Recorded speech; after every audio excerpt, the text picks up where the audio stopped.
I said that. Yeah.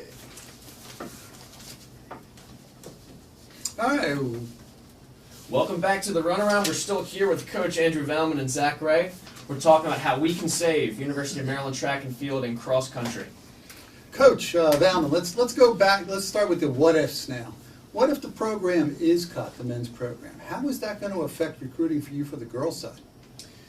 We're going to ultimately, we've kind of initially put that on the back burner, but it is a reality. And so one of the things that we've done is kind of gotten a department to speak to our women about what commitments they'll make and where we are, because obviously there was initially some nervousness about whether the program was going to be maintained. That was squashed, and 100% women's track and field will be here, will be funded at a different level. We recruited athletes, and obviously we're going to have to recruit a different mindset of kid, because some kids come here and they want to combine programs. So it will change the scope of recruiting. And we've looked at a lot of different options. One of the things that we've tried to do is just stay strong the course, but we're honest with ourselves as a staff that there's a possibility that might come to fruition. Does that change how you have correspondence with these athletes? Do you try to just move forward and really keep this in the back burners, or is it a conversation that you have often? It's a conversation I have often. I mean, what we've done is we've taken the approach which is put it up front. I mean, if you think about anything, we've let our students lead the Facebook page. We've not tried to take it over as a staff. We wouldn't let the department take it over. It's theirs. It's their team. And so when the kids come in, we treat it like their team. So we tell them what that team's going to look like with the guys and what the team's going to look like potentially without the guys. And we're going to leave it to them to make that decision. Right, and Zach, you're just as involved with the recruiting process as an athlete as the coaches are. Have you had any difficult experiences with potential recruits, either on the girls' or guys' side, where they're very interested in the school and then this comes up and they have some second thoughts? Actually, the weekend before all this sort of happened, I hosted a recruit, Aaron Baines, high jumper from, I think, his parents. They invested, they wanted to put an investment into our program, and they hoped for this. They hoped for him to be a part of this family and to get his hopes all up, and then maybe not. Wait, we'll see. So I'm still in contact with him. He's a great kid. He'll jump far wherever he goes, but it's definitely sad that he won't be able to come to the school that he his number one or number two school. Right. And this is a tough time when you make a decision on a school. There's a certain emotion involved that you get into the school. You become really a student. You become a Maryland Terp before you step foot on campus for that first time. Right. So this has got to be just as hard. I mean, I can't imagine what the freshmen are going through right now.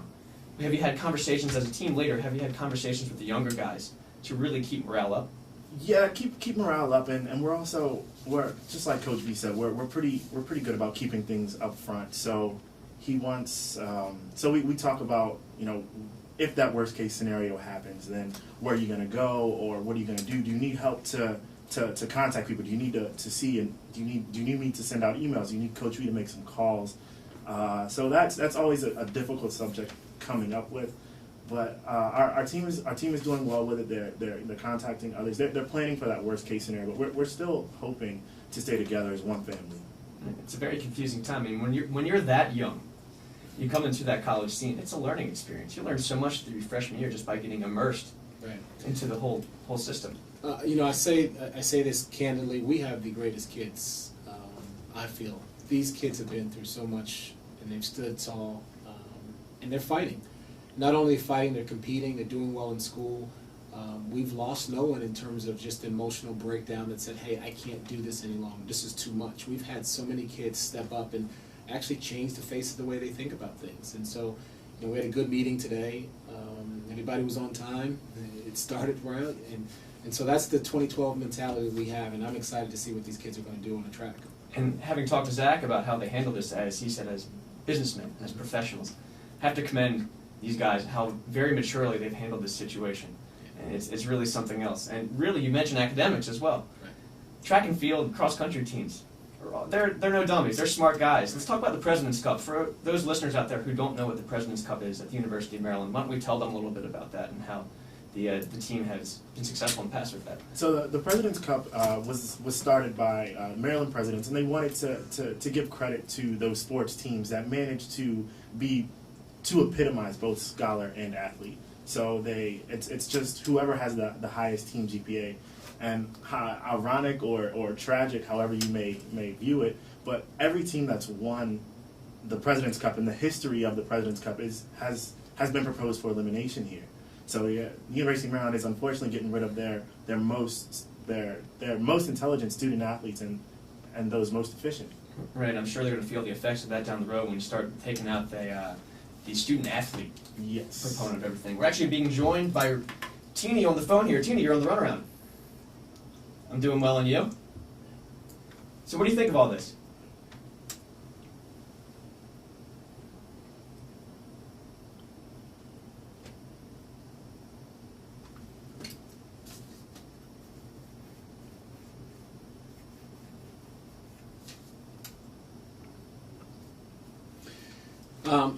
What they're trying to endow the program.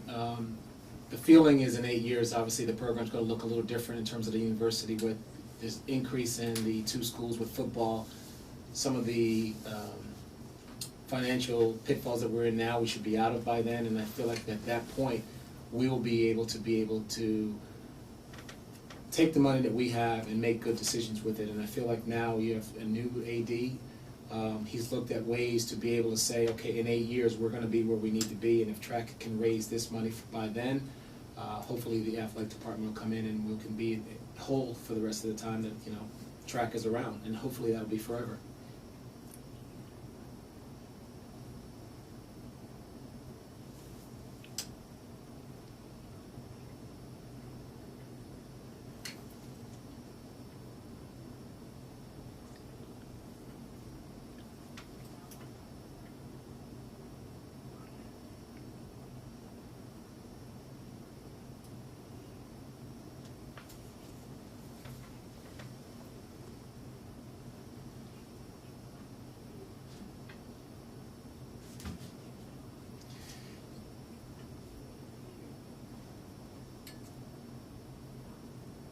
No, you raised some good points. I mean, those are some of the thoughts that we had with Dr. Lowe. They came up with, the powers that be came up with those numbers, and we raised the same questions that you had in terms of shorter time period. We would be able to do what we needed to be successful. All right, and now we're being joined by Ryan on the phone. Ryan, welcome to the runaround.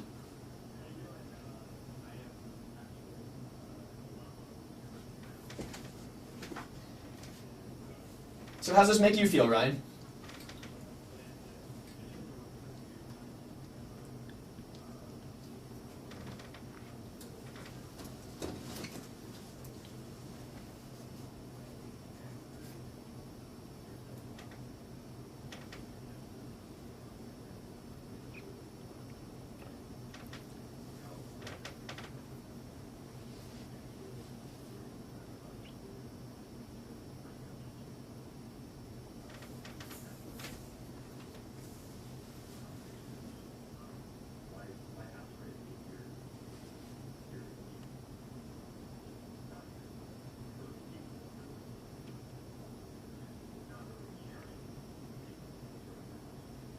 Coach V, how do you feel about that? Well, I think we've asked those questions, we've posed those things, and I think in the economic time that we are in now, the feeling is less than 8 years won't get it done financially. So Brian, I mean, this seems to be the common theme here. It's like why it's a lot of funds to raise in such a short amount of time. As an track alum yourself, are you ready to make some contributions to the team? Have you done so already?